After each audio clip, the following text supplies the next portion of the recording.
Go.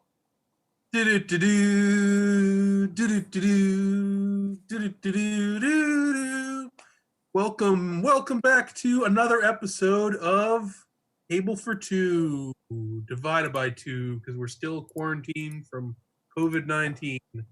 I'm your host, Alexander Hayne, joined by the guy who does all the actual work, Car Young Tom. Hello, Car. I'm glad to be back. Glad to do all the work. Me too. A little discouraged though, because I think with quarantine, people are in general either our episode was too long last time, or my main theory is that in general people aren't listening to podcasts at home. Instead of they like listening to us while they're like typing along something in an office job, working out. That's their favorite time. Or driving to work, right? Driving to work is a big thing. So, yeah, sorry that your inane periods of time can't be filled by our inane conversation, but so I think we have some loyal listeners who listen despite things. Shout out to you, Dad. Well, I mean, I was telling you I've been out of touch with Magic, but I had to get like some of these slides ready. So I only have two slides. One is reacting to organized play, and the other one I left it very vague. Organized play? What happened? Was high level strategy. You want to record a pod before the big, I guess, controversial announcement. So I mean that's very juicy for us to talk about. And let's get right to it because it's a huge thing. And let's get down to the juice. And most people are like, me who needs you for all of these announcements that they've been making, because I frankly haven't cared for a while. All right, here's the long and short of it. They obviously can't run paper tournaments in the near future, right? Mm-hmm. Travel's been stopped, and it's a bad idea to have a bunch of people in one place, which has been always their model. Like, even if you won PTQs on Magic Online, right, they would still have you play. All the arena tournaments were still held in one location, right, with everybody there. And I don't know all the legal reasons and stuff, about handing out prizes over the internet. It seems, based on how they've shown off prize pools for this and for like the Magic Fest online when they had those, that it seemed like the prize pool's rather flat. Like, first place isn't that much more than second, and so on. I don't know if there's legal reasons for that or not, but anyways, they're now moving the Pro Tours immediately are going to be on Arena, and you get to play them from home, which some people really like, but mostly it's been negatively viewed by the community. But frankly, that's something that I think is like a necessary evil. They're either have no tournaments or have them played from home at this point, right? So playing from home is better. Where I take issue is in another couple points. One, people don't have the option to postpone their invites. So, they've been trying to qualify for what they expected with paper tournaments, even in the post-COVID world. And now they're given this. A lot of people don't have experience playing Arena or necessarily a computer that can run it, because it's pretty advanced. They later backtracked and said that they would give fully stocked accounts to all the competitors, so at least people don't have to spend a bunch of money crafting Arena cards to have a deck. The biggest issue, at least from my perspective, is the fact that prize pools have been significantly cut.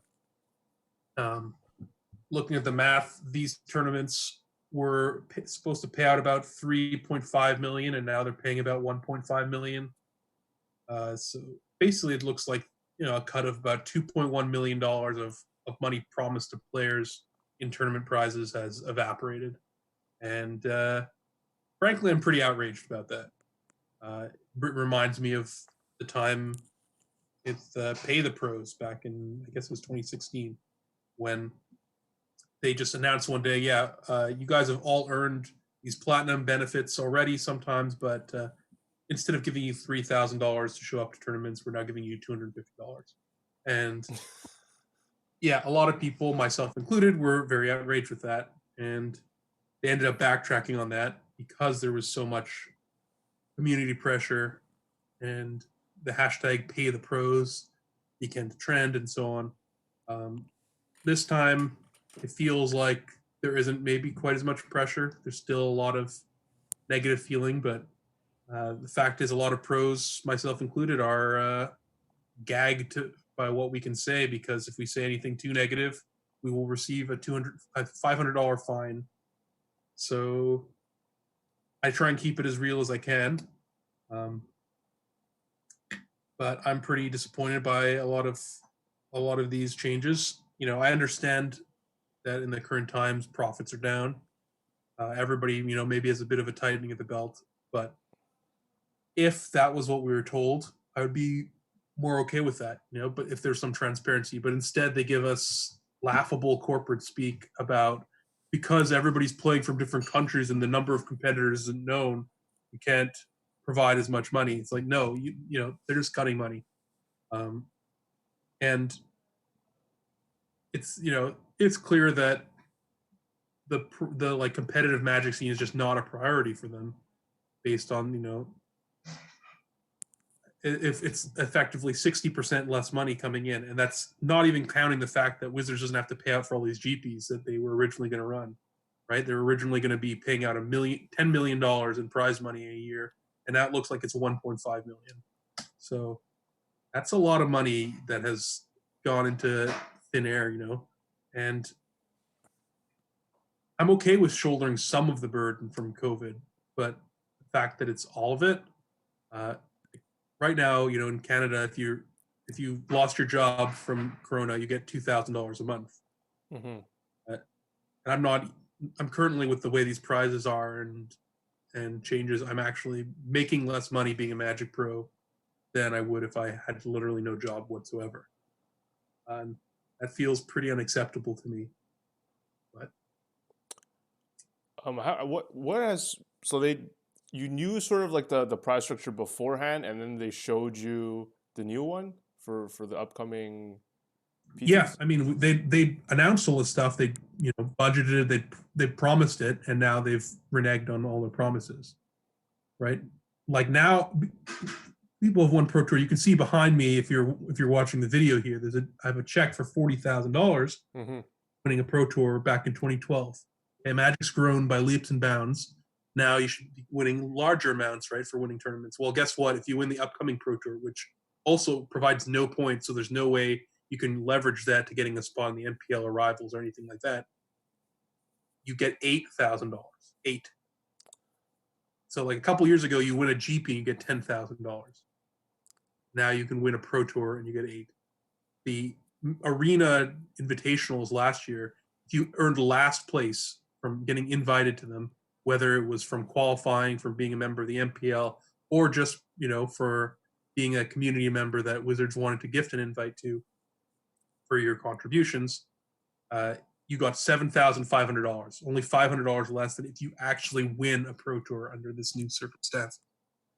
So again, the prize pool is flatter, so second place is not half of that; it's 7,000 or something instead. But it's just, what happens? You actually get really lucky, you play really well, and you run super hot, and you actually win Pro Tour. Wow, that's an incredible accomplishment. I know what it takes, how well you have to run, how well you have to play to get there. Guess what? You got $8,000. You can afford, 4 months of expenses or something, right? Like, it's it's ridiculous to me, and the fact that there's not that much outrage about it, I think, is even more so, because I view this as effectively the death of competitive Magic as I know it. That there needs to be that top end aspirational prize. There needs to be the risks are great, so the rewards also need to be great, and you need to have a reasonable amount of money that you can earn for being, one of the best, or else why would anybody bother?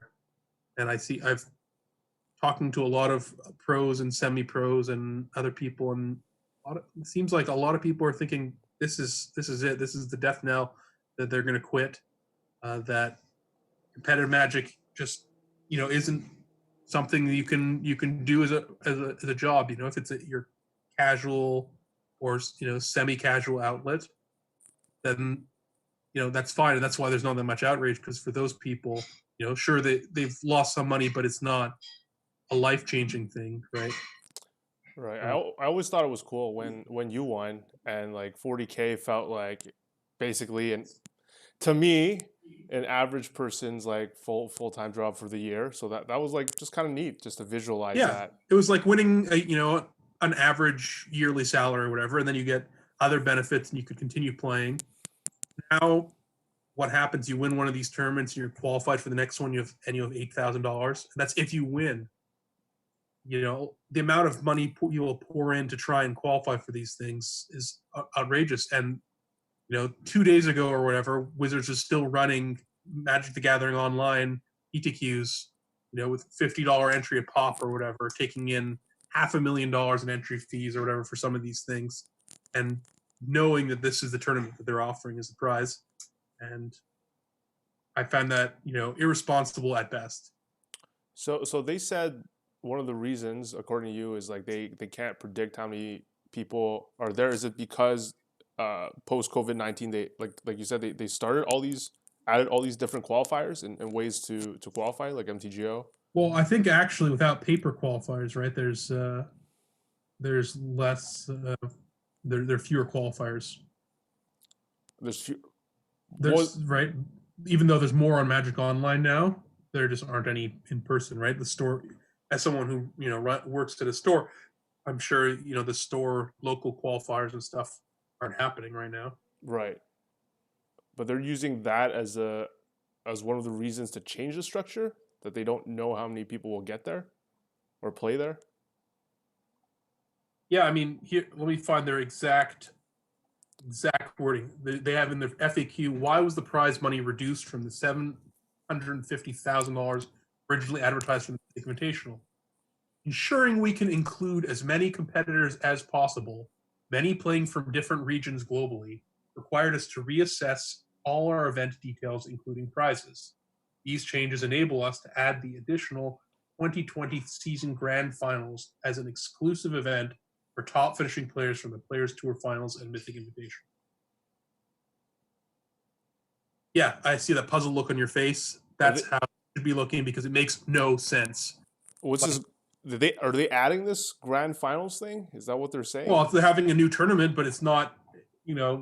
If anybody who can do math sees that the huge cut, over $2 million from these tournaments alone has been cut.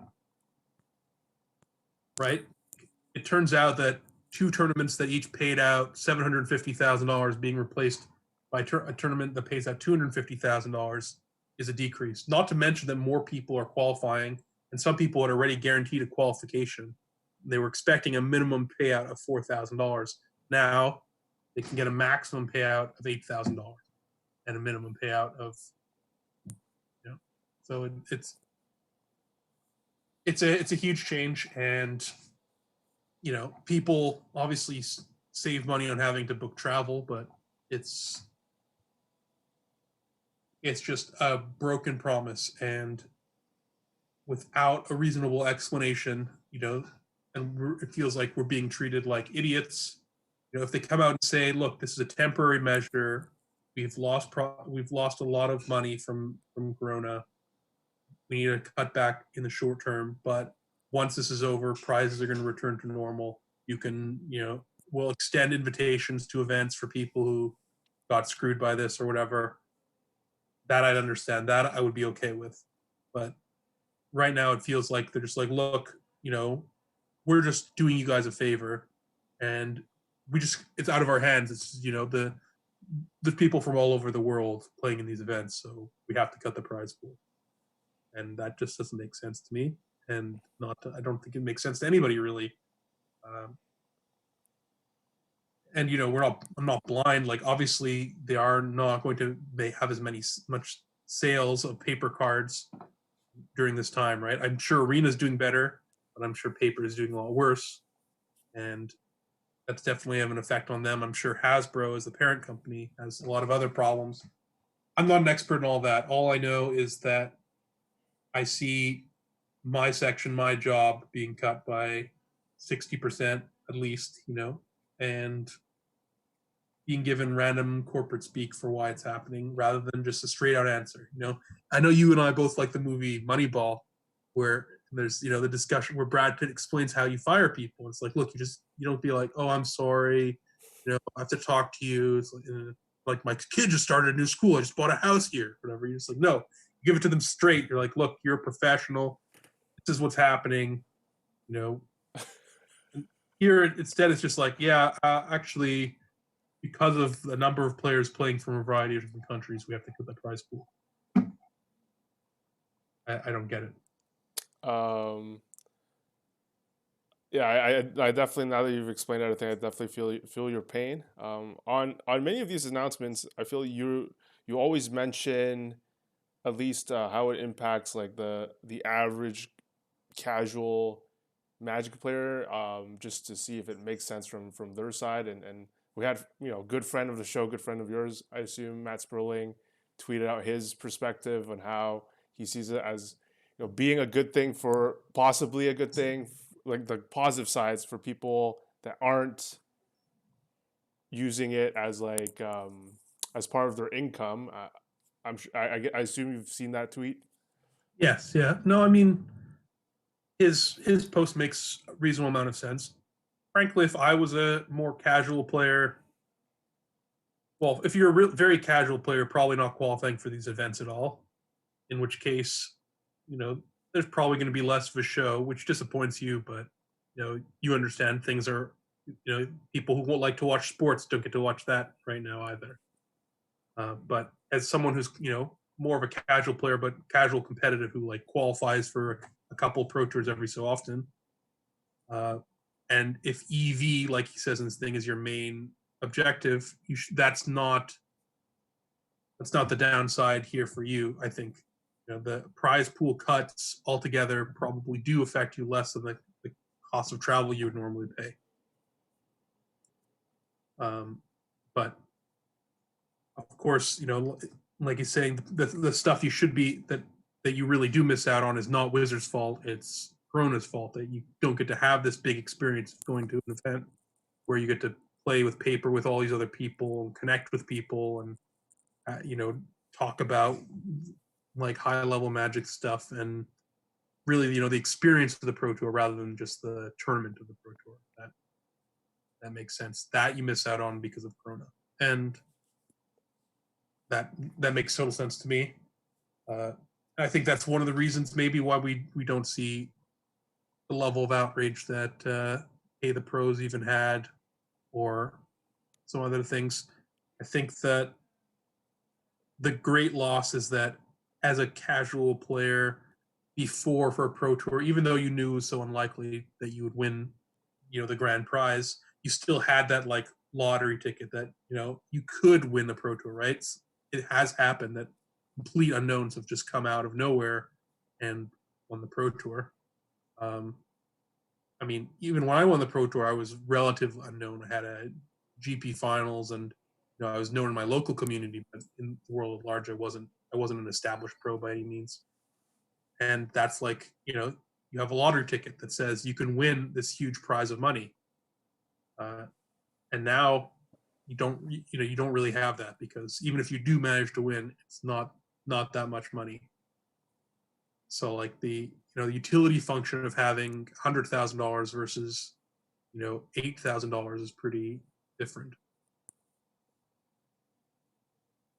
Also, of course, many people again already had qualified for the arena tournaments, which those tournaments were significantly positive EV compared to, even with the travel costs, you were making a lot more money than you are now. And some people described it as expecting, when they won a prize of a Ferrari, and then they get told, oh, sorry, no, but we'll give you a stick of bubble gum instead. And so there's a lot, but that's a minority of people. Not that many people had qualified for one of these things. maybe 100 people or something. And yeah, it sucks for them. It sucks for me. It sucks. And, but I do think that if, the current amount of the money you put into going to a tournament, the money you get out of a tournament as a like casual competitive player, if that's what you care about, then this announcement's not that bad for you. I mean, you do save a lot on costs from getting to play from home. Mm-hmm. Yeah, I always wondered the question of whether it's important to have the dream of being able to play as a living, if it's important for the game. But I actually there's many reasons why it is good. But recently I consider like for me the content side of things, because maybe this is not true, but this is my theory. Is like more people would be willing to contribute to all these different Patreons, like $5 to $15 for deckless, like these competitive players that have a full time job, and they're fine having like insights and deck list and sideboard guide from a team that spent hours on a deck. I feel like it has this trickle effect where if there's this dream of making it to the PT and it's worth a lot of money, then there's more reasons to have these different type of content creators, and they likely have more demand in terms of people wanting to either pay for their content or watch their content. So Yeah, that no, I mean, I think it trickles down to card prices too. I think that a lot of the top cards are worth a lot of money because of their how valuable they are competitively, right? Some cards are worth a lot because they see a lot of playing Commander, but especially for standard legal cards, if it's just people playing in their kitchen table, why are these cards worth so much money? It doesn't really make that much of a difference if you have the top level deck or not, right? mm-hmm. Uh, and I think in terms of also just putting effort and time into Magic, you feel like your time and money and effort gets rewarded if there's a prize at the end for you to get. If you're one of the best, and you feel that. Whereas if there isn't that, if the only reward is whoever made the funniest YouTube video, uh, why are you putting your energies into playing Magic rather than learning how to make better YouTube videos? Right. I mean, So like I feel like for every pro like me, there's like 1,000 of me 10 years ago, someone who's aspiring to be where I've gotten to, who sees that and is like trying to strive to be the best that they can, and spending a lot of money and time on Magic. And now there isn't that reward, however unlikely it might be. It's gone, and you know it's some people are going to still strive for it just because they don't know what else to do, but a lot of people are just never going to try because it doesn't seem worthwhile at all. again, I feel like this isn't the first time we've had this sort of conversation about a recent decision they've made, and I'm reminded now of again a recent tweet from another friend of ours, Tom Martell, who says like they've been making these type of decisions for a while now, and I don't know, maybe they just don't really like they've been cutting. I think when we had a lot of those NPL discussions where they cut back on a lot of stuff from there, and this happens. It's I wonder if it's again like intentional even without the implication like the COVID, if they're just heading down a different direction altogether.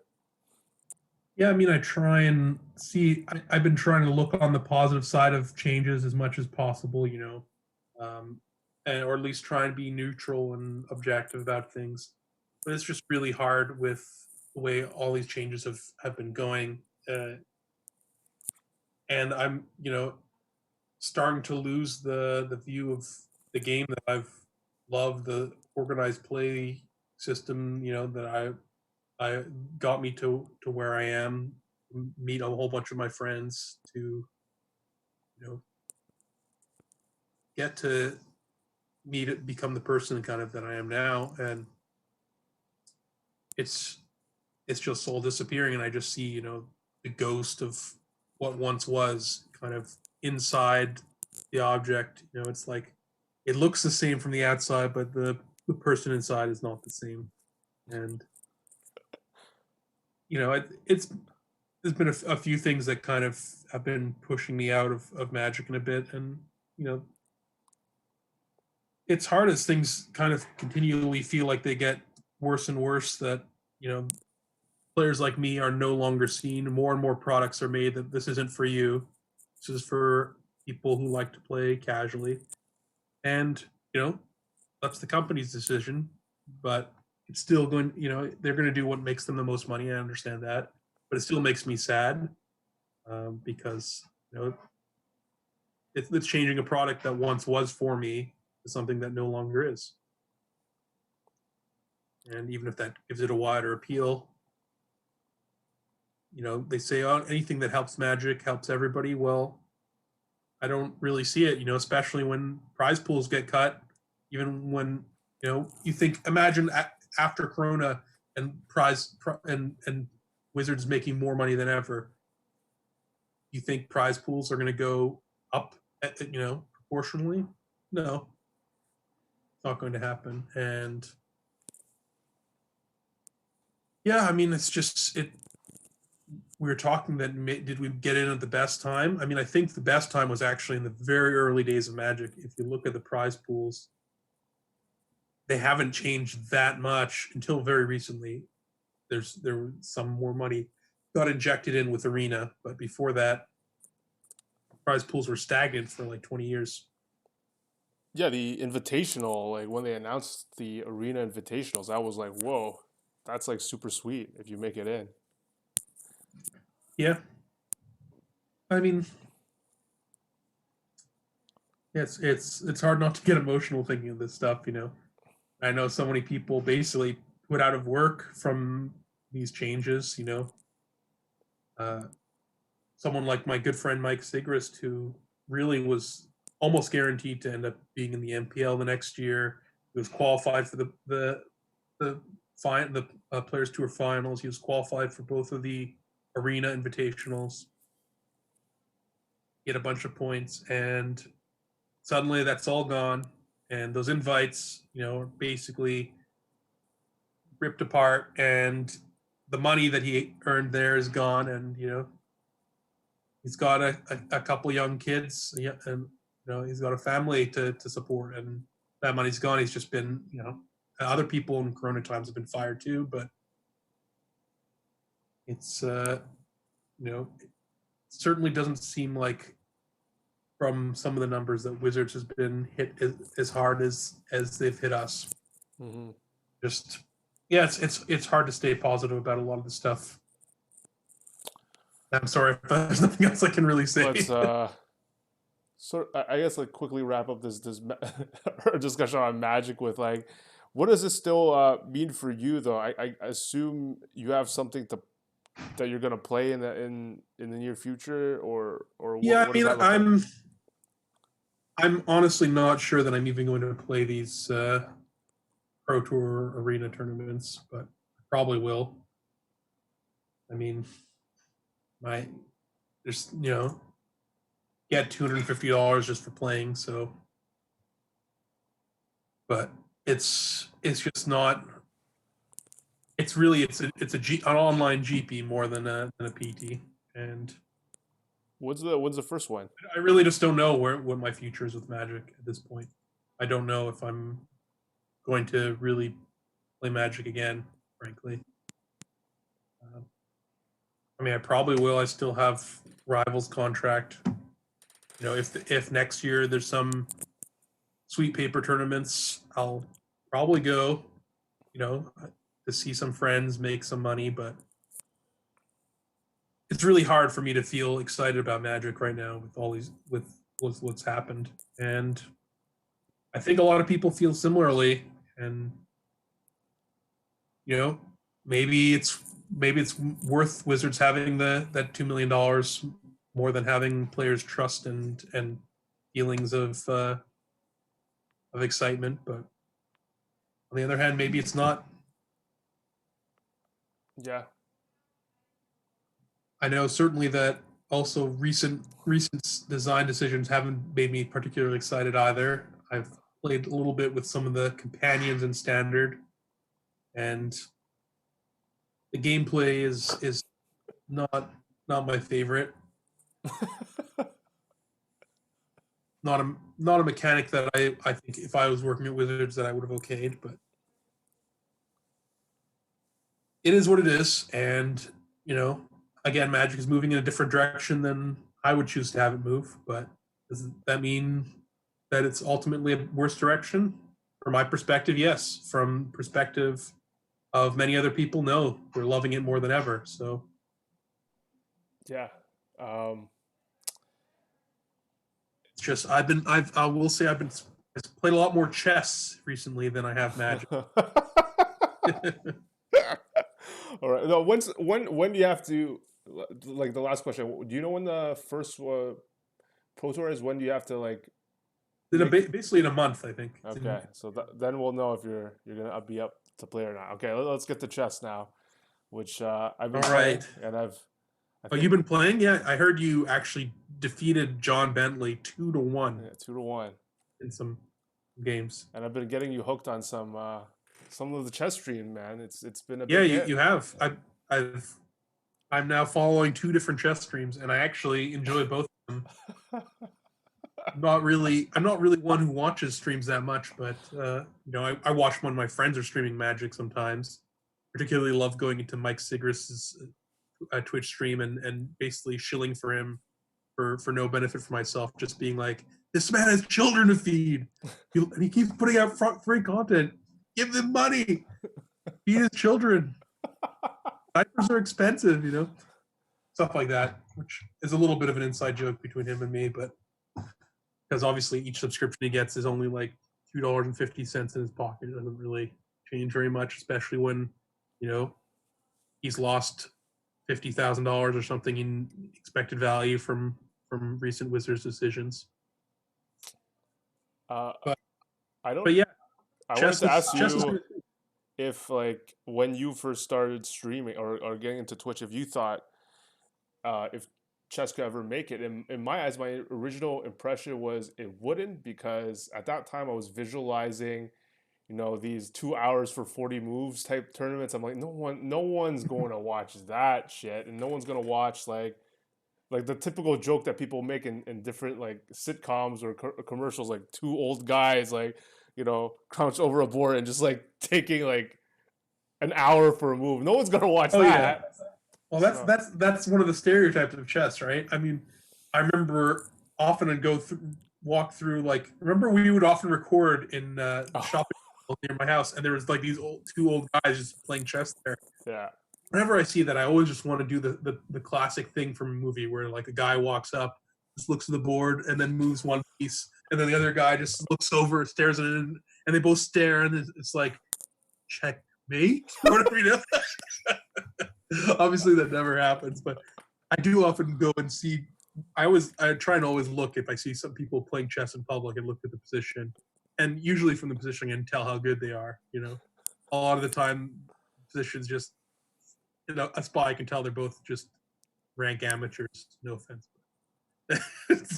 I agree with you though. I would not have expected chess to be a thing that ported well to streaming. When I think of streaming, you know, being very entertaining, I think of games like League of Legends or, uh, you know, CS:GO or whatever, or Fortnite, right? Games that are fast paced, very quick action, a lot of movement, a lot of different things going on. Basically, like watching a sports match, right? Right, right. But chess is not quite like that. But again, they're not playing these 2 hour games usually, right? When I first had watched some chess streams, that's what it was because I'd be watching like the World Championship, which is what they're, when Magnus is playing there, that's the time controls. But the most of the people streaming chess, right, are playing Blitz, which is a lot faster paced and a lot more interesting to watch in that way. And they seem to have a lot of interesting tools to indicate their moves and what they're thinking. And it's just actually fun. I've been enjoying it, and they're there's a variety of streamers that are entertaining for a variety of different ways. Indeed. Nakamura, for example, who's one of the like top 10 players in the world, is streaming, and it's great to watch him. I already learned a couple things, I think, from that. There's most of the time, right, like 90% of the time, he makes a move that I would, but then like 10% of the time he doesn't, and then maybe of that 10%, like maybe 1 in 100 moves I would be making something slightly better, but the other 99 he's like doing something way better, and then like probably half of those I'd be making a horrible mistake.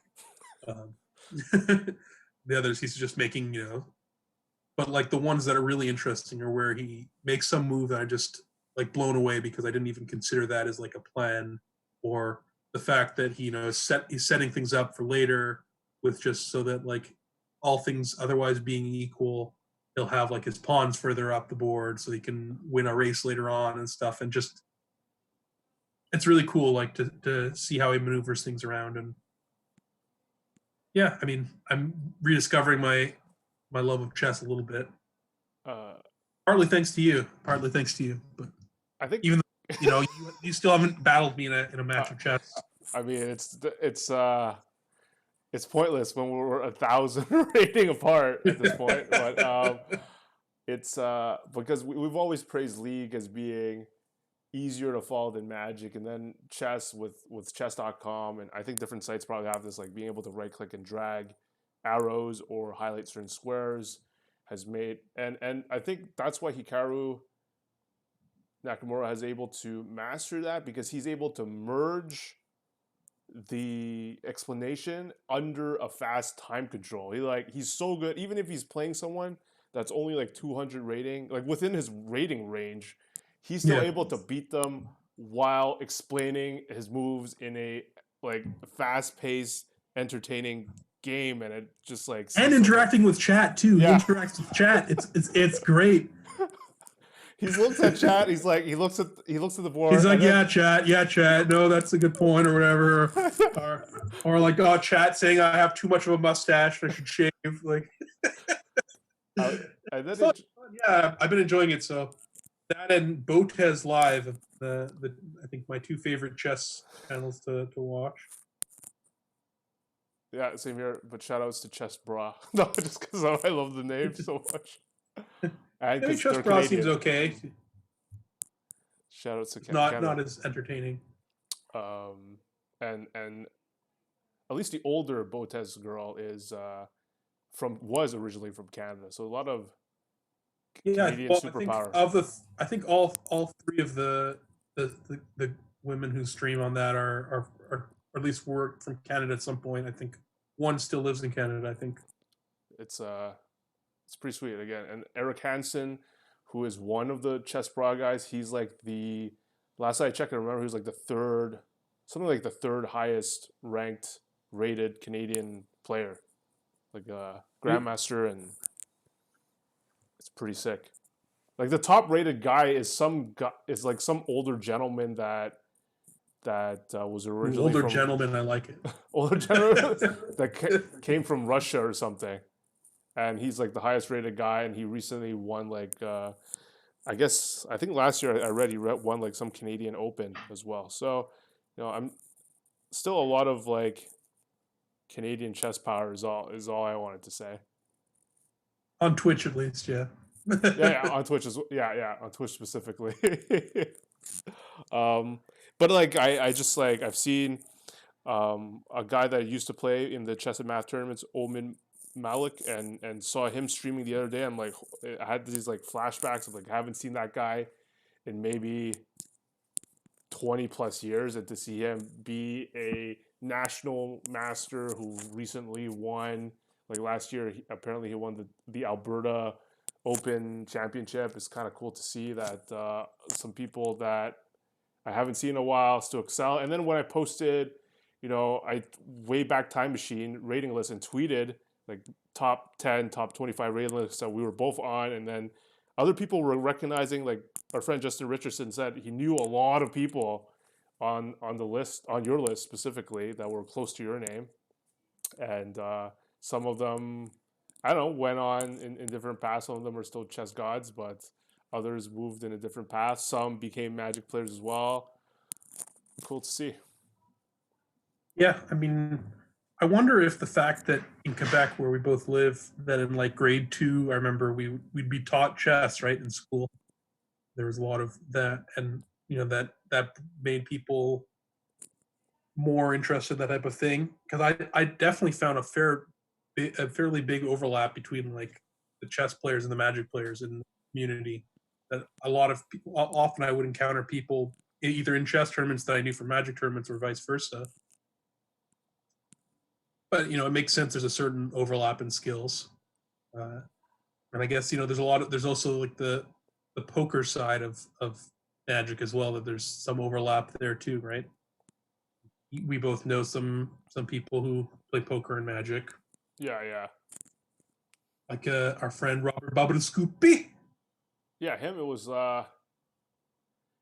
him. Obviously, interesting friend of ours because he gets really hyped about random stuff. And he'd be like, he'd message me. He's like, Hikaru just said like he's the second best blitz player in the world. Is that true? Is that really true? He's like really hyped, chatting with me. I'm like, yeah, yeah. Only Magnus is at least. Last I checked, Hikaru was actually rated higher, but like his record against Magnus is terrible in blitz, and I think everyone knows he's an underdog against Magnus heads up. So, but rightfully the second best blitz player in the world. So by Elo at least, and then by his performance on these online invitational, it seems fair to that he still holds that title. Well, it's interesting. I've been playing a little bit of of Magic on Arena. Just partly I have a friend who I haven't seen in like 15 years or whatever who hit me up. Hey, do you still play Magic? And I'm like, well, funny thing about that, I actually do that for a living now. And anyway, so he's been wanting to play with me a bit on Arena, so I've been playing there and also just doing like some drafts. Now that they have real human drafts, because that's somewhat fun, and I think myself at least some of the rust off, because it's been a long time. Uh, and I've noticed that I think I've improved again from my exposure to chess. That I found that I remember around the time of my first GP top 8, I also found I got a kind of huge level up moment when I went from Magic to chess and played a chess tournament, and I realized kind of again how lazy my brain had gotten when it came to Magic. How quickly I'd make decisions and shortcut through things and do things by feel rather than actually reasoning everything out and figuring out, well, what if this happened? What if this happened? What if this happened? And that somehow, like, especially through blitz chess, I've gotten faster at figuring things out, but also, actually calculating it because, in blitz, if you make a move that just looks pretty good and don't actually calculate that far, well, get screwed. Same thing with like puzzle rushes, right? They often have fake moves that look like they're really good, but actually, oh no, that square's defended, or oh, actually, there's a better move. And that kind of training for your mind pays benefits in a variety of things, I think, and certainly in Magic, where I find that like 90% of mistakes that people make, they like realize right after, oh crap, I just made a big mistake. And obviously, if you can somehow move that moment of realization slightly prior to making the mistake rather than being slightly post mistake, you got a huge boost how much better you're playing.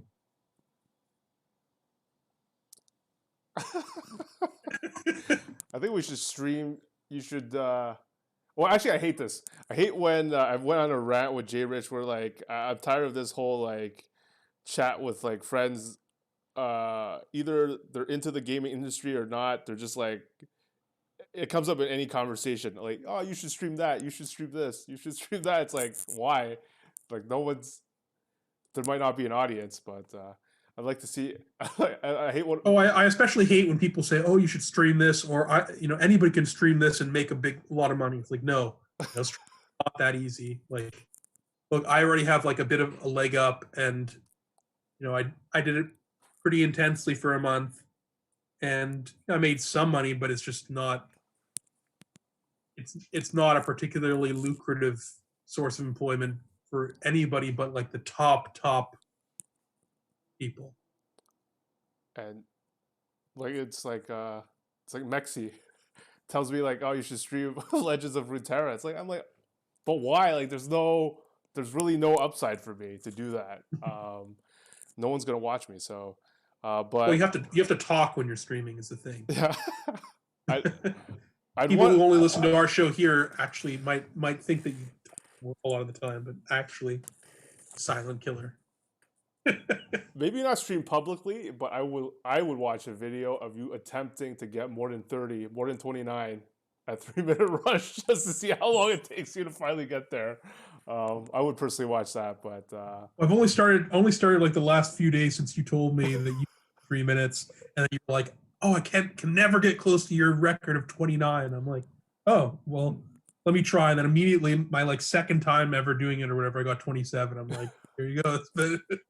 But uh, actually, not I struggle with it because I'm used to the 5 minute puzzles. Which is what I normally do. But my it's the reason I've been so rushed to move up was because I have a friend that I met in CJEP, which is college, whatever. His high was like 21, and like for the longest time I just kept hitting 18, like getting back into the game 18, 19, 20. And it was I would always get 20, and then they'd list your top personal best, and it was like a crap ton of 20s until I finally broke through and hit 23. And on my friends list, like no one's been. I guess it was originally the 5 minute format. No one's playing the 3 minute format, which is why only you and him appear on my list. Him at 21, you at 29, and I mean 29 is going to be pretty hard to chase, even for me to tie. It would take like all these puzzles that I've done before in a row, which is like snap, snap, snap, snap, snap. you have 23 now, right? 23 is pretty reasonable, I think. I think Again, right, and you're doing that. That means you're doing seven per minute, more than seven a minute. Is more like less than 10 seconds a successful puzzle.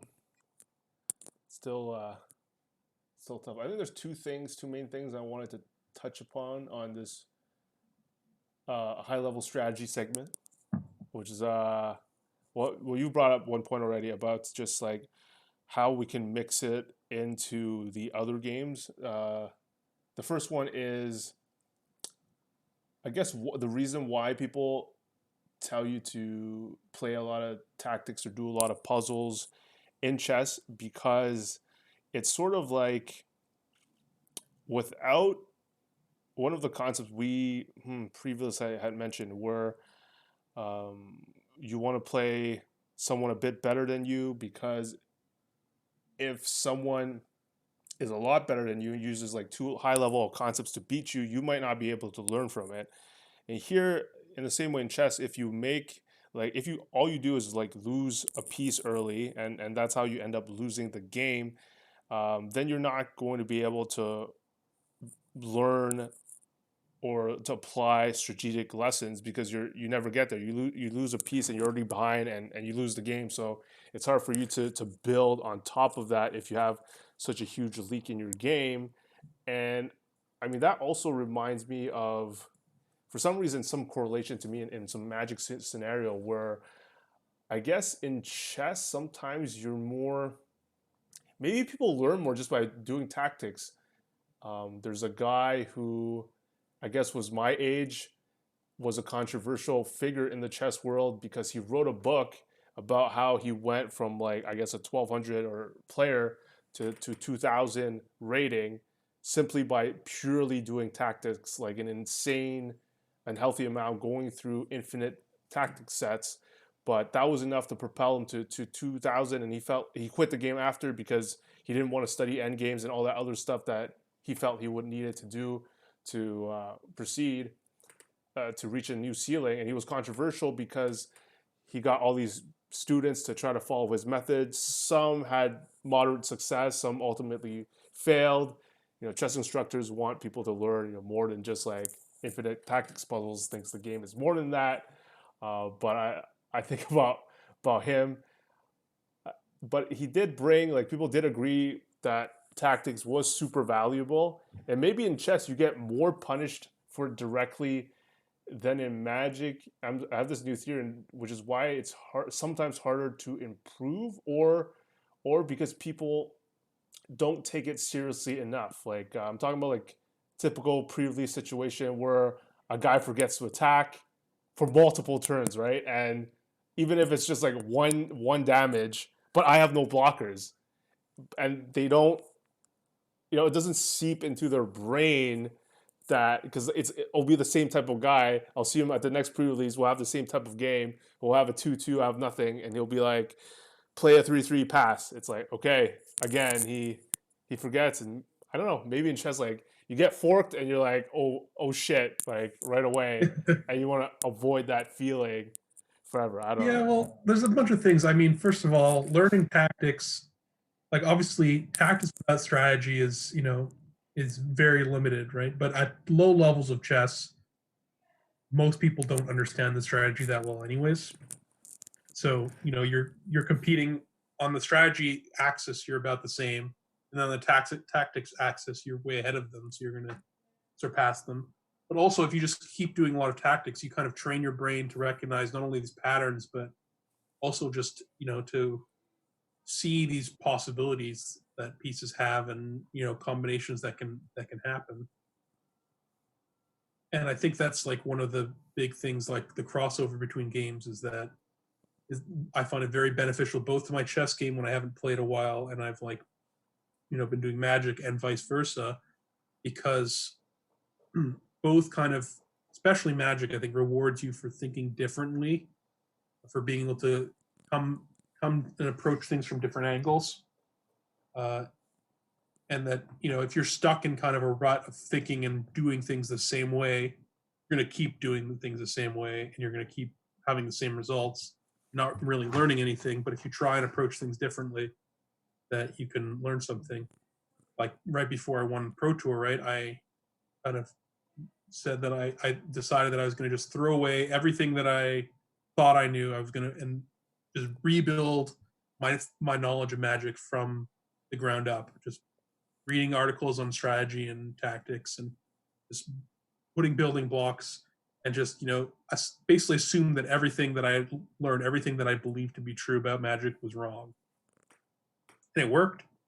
I mean, like, I won the Pro Tour, but you could also talk to my teammates before that, and I was like playing some of my best Magic ever, really, in the testing house going up to that event. Uh, but when you're talking about teachers and stuff, like I remember reading Emerson Spartz, who the businessman who was involved with Magic for a while. He had a tweet that inexperienced teachers don't know what to do. Experienced teachers know what to do, but can't explain it. Became pure intuition. So they give beginners unhelpful advice like just feel it. Yeah, ideal teachers better than you, but not too much better. And I think that resonated with me a lot. That's something I've kind of said and believed for a while, that like, people ask me to help teach them Magic and stuff. Like, let's say my family wants to learn Magic. I'm not actually the best teacher to teach them that. Like, they need to learn, all the basics, like tap the right lands. Remember to play a land every turn. Remember to attack. Don't attack small creatures into big creatures. Don't pump your creatures sorcery speed, whatever, that's stuff that I just all internalized, that I wouldn't necessarily, without having to really think about it, be able to just say out loud, like, yeah, you shouldn't giant growth your creature at a random moment for no reason, because it's obvious, right? A lot of things that like I view as obvious aren't obvious to other people, and it's, from my perspective, it's often hard to realize that. And that's actually one of my big weaknesses, is that I kind of skip a lot of steps that other people need to do, either because I'm very experienced and I know what's going on, or just I often function at a higher level than a lot of people, and so it makes it, I have to work very hard to backtrack and figure out all these steps that I've skipped so I can enumerate them for other people. So in that way, actually doing this podcast has been helpful for me because it helps me organize my own thoughts and kind of break down what it is that I do, even though a lot of the stuff we talk about is what I find more interesting, which is the high level strategy stuff. The things, in some ways, I still struggle with because it's sort of so abstract, right? Uh, you're laughing there a bit, but and I think that if you're a player who's like on the PTQ level and you're trying to qualify, that someone who's like a silver level player, someone who qualifies for most of the pro tours in a year or whatever, is probably the perfect teacher for you. They're better than you, but not much better, right? Even someone like a step above that maybe would be fine too. But you don't want to get like the best player in the world to teach you. So like I think that the best people for me to teach are often those who are like good pros but not great pros.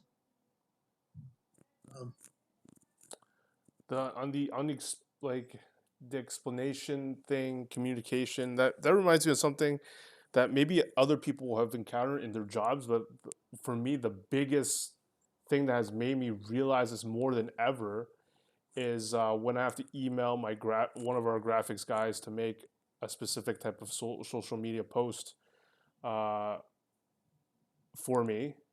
And sometimes I feel like the size I want or the font I want or the positioning or what I'm saying to him that I want is super obvious, but it's not. Like to him, it's not. And he comes back either with infinite questions that I thought my original email had enough info about, or a banner that's just completely not what I thought was obvious to do in the spot. So Right. it's happened multiple occasions between us. Even now, there'll be one or two things where, since he's done something similar for me before, I assume he knows what I want, but he doesn't know that I want that just as something that's similar.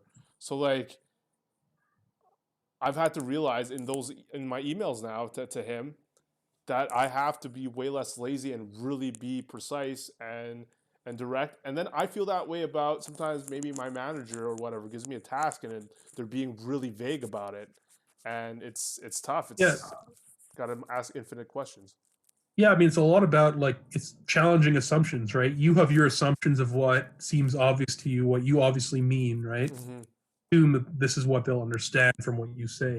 And on the other hand, they have their assumptions of what you mean and what you want, and what things you say mean, and you both are kind of going like this. And obviously, if your assumptions don't match up, both of you are going to end up unhappy. I think that kind of thing of challenging your assumptions, applies there, applies in all sorts of things, and again, it applies in Magic, where you have these assumptions of how things could be. Like, beginning players have learn these assumptions, right? Like that you should always play your instance in the last possible moment. That your life total is a resource. That card advantage is important, and then as you get better, you learn that those things need to be tossed out every so often. That often, you know, preserving your life total is more valuable than card advantage in some scenarios. Uh, let's say your opponent has a lot of burn in their deck, and you're going to be outgrinding them really well later. You can afford to throw away a creature just to chump block and preserve some points of life. Um, similarly, like often you want to cast your instance at sorcery speed because they can't get countered, or you might draw into a land or something with your card draw spell that you could play, whatever. Um, you need to always be thinking about what you know and whether you actually know that it's true, and whether other people know those things too.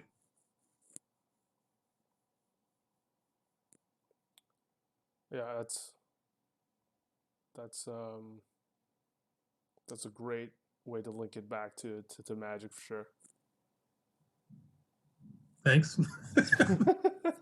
enthusiastic response. I'm actually not. But yeah, I'm distracted by my volume bar. That's why I'm not as loud as I. oh, I thought it was by my handsome face cam. You were just awestruck. That's what I assumed anyway. The last thing I want to mention, it links back to what you talked about when it comes to like slowing down and stuff. This is something that you hear all these, and for me it's like you hear all these analogies and you're not really, they sound great, but sometimes you're not really sure it's true, like you said, like building blocks, like resetting, making your building blocks, and a common analogy that's often used by people to talk about that type of stuff. It's like, oh, it's like you have to view whatever it is, like you're building a house, you need a nice foundation. That's a classic thing that people say, and it's like, is that actually true? It makes sense. And here, I've only noticed through not only, so I'll start with chess, playing a lot of blitz, and in chess, a lot of chess coaches, it's classic chess coach talk to tell their students that they need to play slower time controls and to improve Yeah. their game. And it's like, to me, it's like, why? It was never really been thoroughly explained why until I realized, like in playing myself and reading an article. Well, it's because in fast chess, you're just gonna like scan tactics, play, usually move really fast based on your intuition of the position, and you're never gonna be able to exercise the strategic part of the game where you're actually thinking, comparing the positives and negatives of a strategy between two, three, four different moves. You're not doing that. So if you're never exercising that part, how are you ever going to improve that part? So it was like, huh, Yeah, I that's mean, playing interesting. blitz is like imagine you're searching. You have there's a lake, right? There's a big lake, and you want to find out as much information on that lake as you can. Where you think that there's like fish to be found or something or whatever. Blitz is like you're looking at a large portion of the lake, but you're not going that deep, right? Right. You're looking at like the whole lake, but you're only going like a couple feet or a meter deep or whatever, right? Whereas so and then like you go a little bit deeper in some spots that look more promising.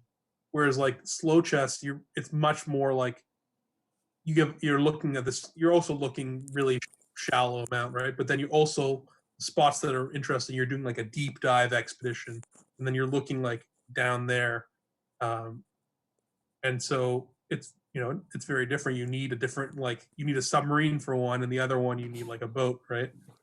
Maybe I'm going too far with this analogy, but the point being that there's very different tools. Like a friend of mine who was like basically a master level chess player said that you know he thinks fast but not good. I think that's the colloquialisms being his, and what by that he meant like he wasn't necessarily that good at like the submarine part of chess. He couldn't necessarily go to the very depths of the ocean, but he could survey the top very quickly, and that's like a difference between blitz and like speed chess versus slow chess is that I think a lot of people are not good at slow chess because they don't have that ability to look way below the surface. Someone, for example, like my dad, is a lot better at slow chess than he is at speed chess.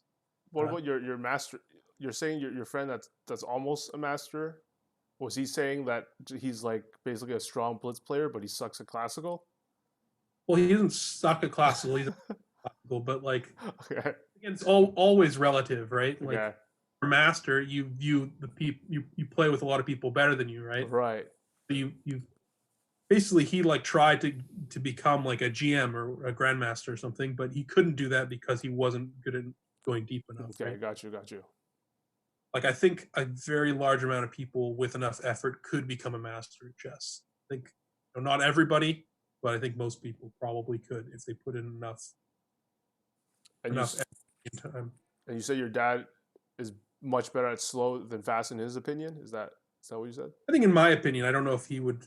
I Okay. think with me, but I mean, just based on his rating, like he's 1100, 1200 blitz, and he just plays all the time and he loves it. But when it goes to a real tournament, I think he's like 1600 or whatever in slow chess. So there's a significant difference there. Look at the numbers, Dad. But I mean, we've also talked about talking about just doing a ton of tactics, right? And that this guy got himself up to 2000 just basically just doing tactics. And it's like that's again looking at a certain amount of things, but you're not necessarily going and really going to the depths of what you could do. I think in some ways, like it's in some way one of the easier ways to get good, and the equivalent of Magic, I guess, is what we talk about a lot. It's just jamming games, just jamming tons of games, right? That's the doing tons of tactics equivalent. That the people who play like the Moto grinders, they get to be good Magic players, and often and they play a ton of games. They know all the tactics, right? But in terms of like deep strategy, um, often they end up not being great players. They need that extra push, often with in-person play with other great players to get that next level. They haven't actually done the deep diving.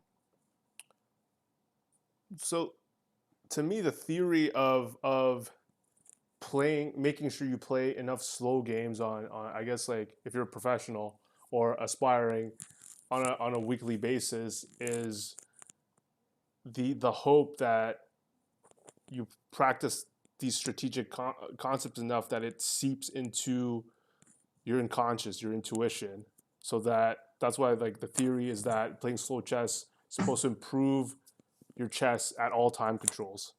True or not true? Your I don't know opinion? if that's true. I think at least playing slow chess improves your slow chess. I don't know if it actually. I think it might hurt your blitz because you get used to moving into these deep thought times, right? Like it's for anybody who's never sat in front of a chessboard and thought about one move for half an hour, just sitting there thinking about that without doing anything.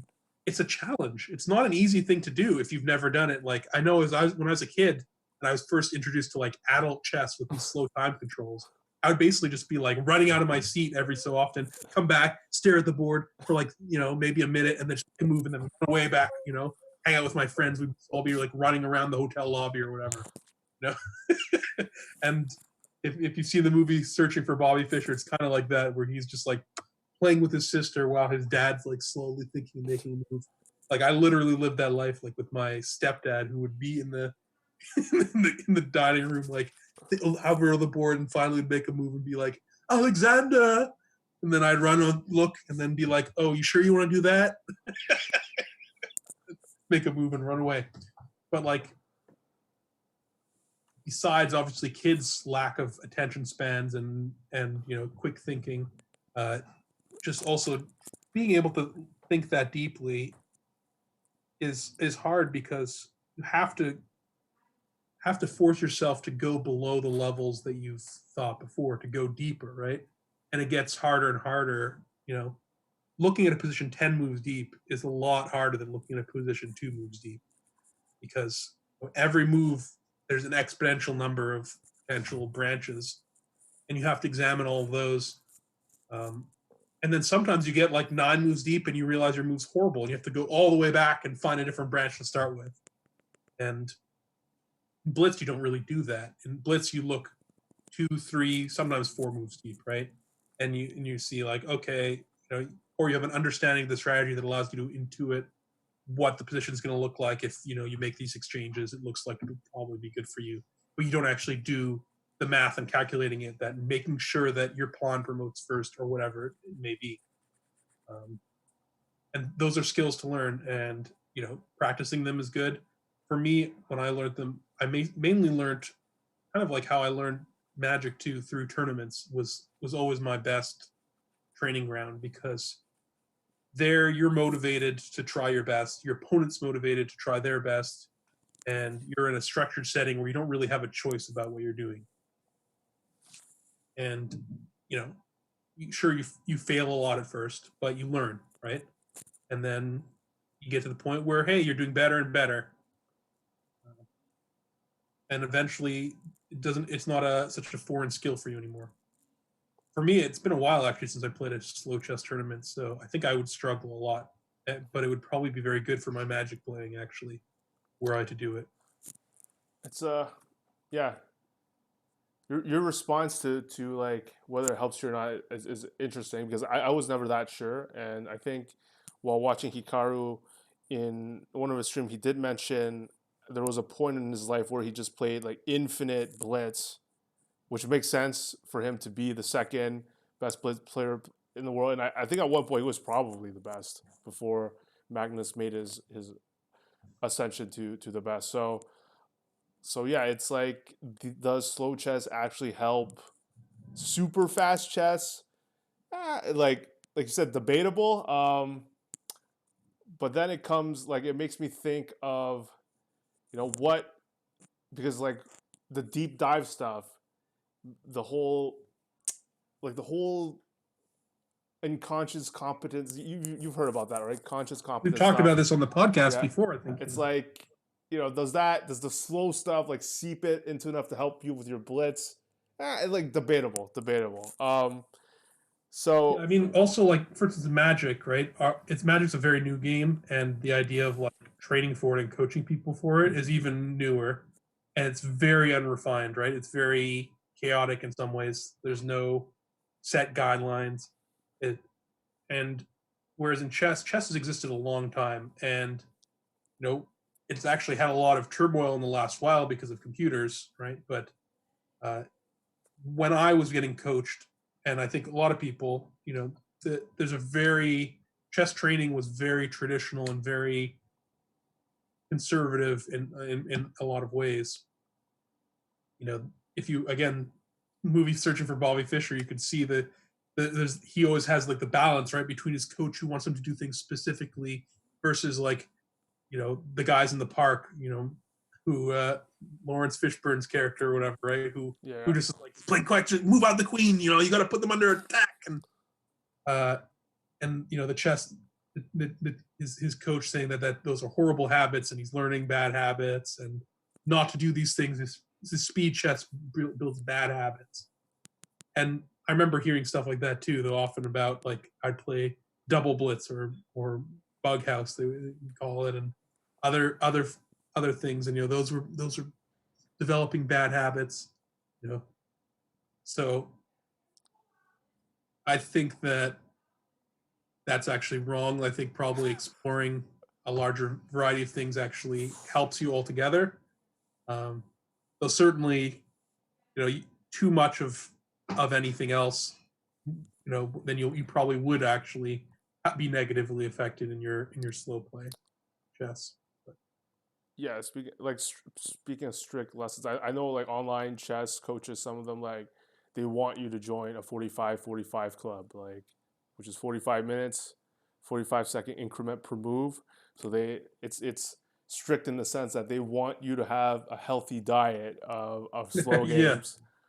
Um, but I mean, again, that makes sense if you aspire to be a top over the board chess player where time controls will be slow. So, like, if you're not playing slow online, how are you improving yourself at slow over the board?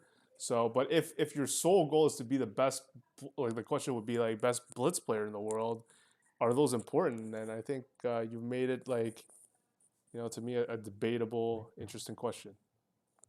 yeah. I think some of the skills that I certainly learned from playing slow chess, like the ability to sit down and just focus and think about something and go deep into your mind for like an extended period of time until you come out with an answer. I think that's a useful skill, outside of the chessboard. I don't think it's actually necessarily that useful skill in Magic because you are under fairly significant time constraints.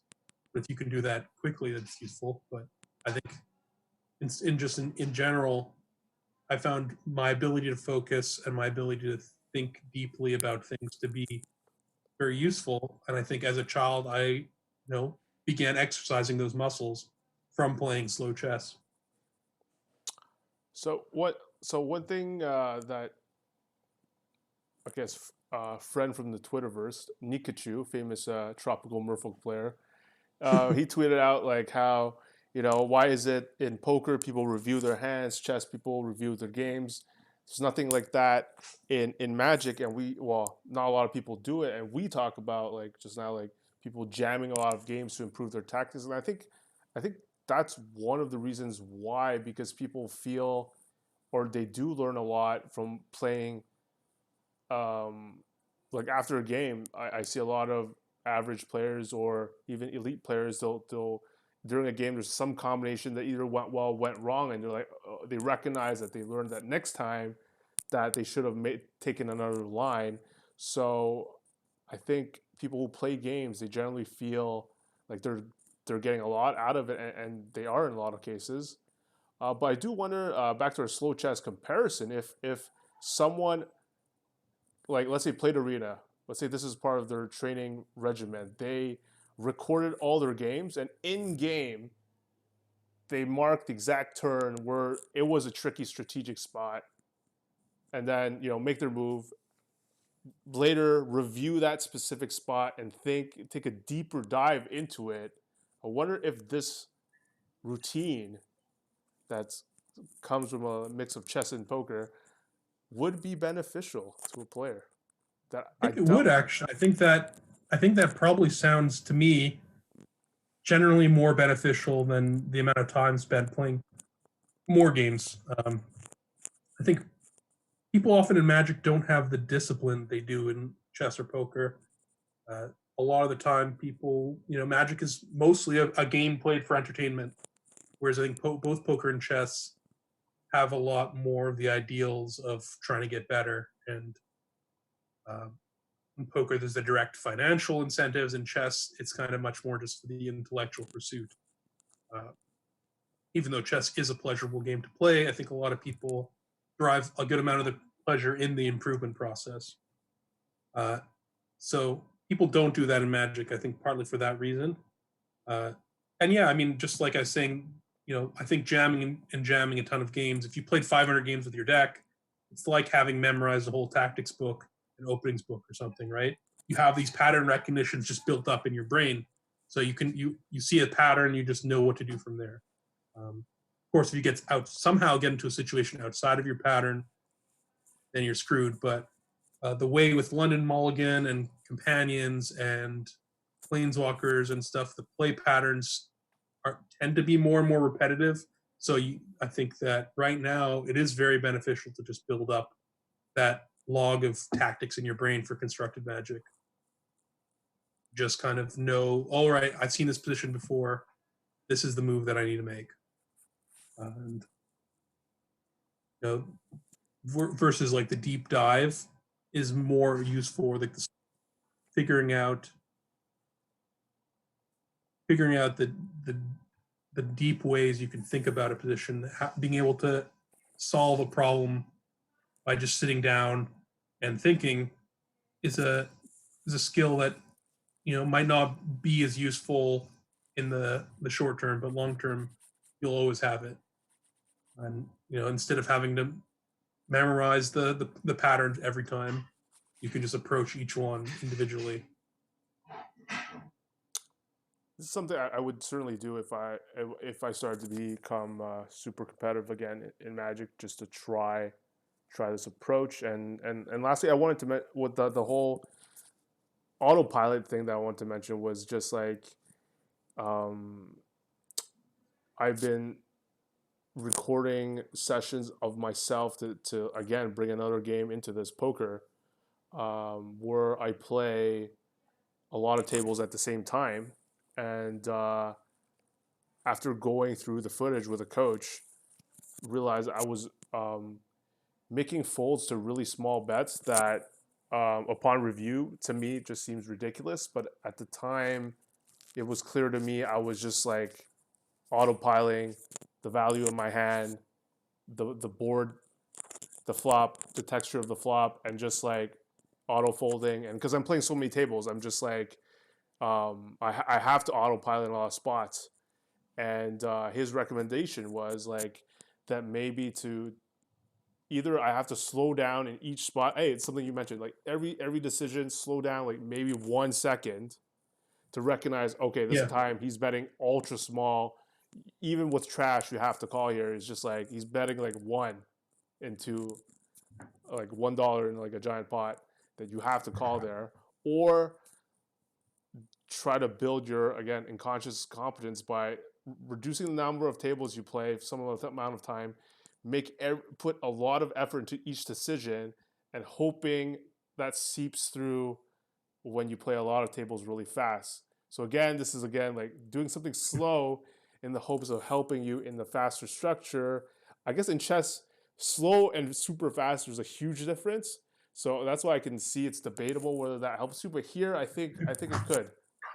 I think Well, they it say could. you walk before you can run, right? But I mean, certainly that is a big purpose of why when I tell my students that they should try and take like 1 or 2 seconds more to think about something, is that the whole purpose of that is not because 2 seconds is going to really be the big difference in figuring out something, but it's more that pause can switch them off of autopilot. uh, because I think in Magic we do engage our autopilot too much, and I think that if you can shift off, you can use autopilot, but then have just like your basically a double check from your non-autopilot brain for over your decisions. I think that prevents a huge number of mistakes that people make. And yeah, I think the idea of diminishing your number of hands and getting good at playing like a few tables and then multiplying it after that sounds. I'm not a poker coach by any means, but it sounds good to me. Just like I think that the idea of finding an interesting position in your Magic games to go back to and analyze is valuable. I think people do somewhat do that. They take screenshots and then they share them online and say, what would you do here? uh, Usually, frankly, a screenshot doesn't usually have enough information. I think it's like showing a poker table with the amount of chips in the pot. It doesn't say how much everybody bet on every street, right? Right. You need that info. Tell you like all the actions your opponent has taken. You can see there's a creature in play, but did they cast that last turn or 2 turns ago? Um, if they cast it 2 turns ago, maybe they had it in their opening hand. If they cast it just now, maybe they didn't have it, which means they're most likely to have this other thing in their hand, etc. And there's an information overload when it comes to Magic. There's so many different factors. It takes like the number of pieces in the board and the depth there of chess, but there's also the uncertainty of poker, and there's just so many different cards that there could be as well. I guess That that's why it is not done a lot. Yeah, it's hard. It's hard to do. I mean, and frankly, you're going to ask advice from. Often, you yourself won't really know necessarily what's right. And the people you ask advice from, frankly, they don't. They often don't know. I see people post these screenshots all the time, and I look, and 90% of the answers people give are awful. And sure, sometimes you post something on Twitter, and you get Paulo commenting on it, and then that's valuable information. But you don't always get that. And Paulo, despite being probably the best Magic player on earth right now, he's also not infallible. Right. I just want to finish up by mentioning you would have enjoyed my last uh, to like watch me getting coached just because he'd show a spot where I do an autopilot move and he'll ask me like, what were you thinking in that moment? And it's just like this embarrassing feeling that it's like I don't really know. I clearly was not thinking. Did So he call you a noob? no. Like, you're an effing noob, man. Why would you make this play? Why would you lay this?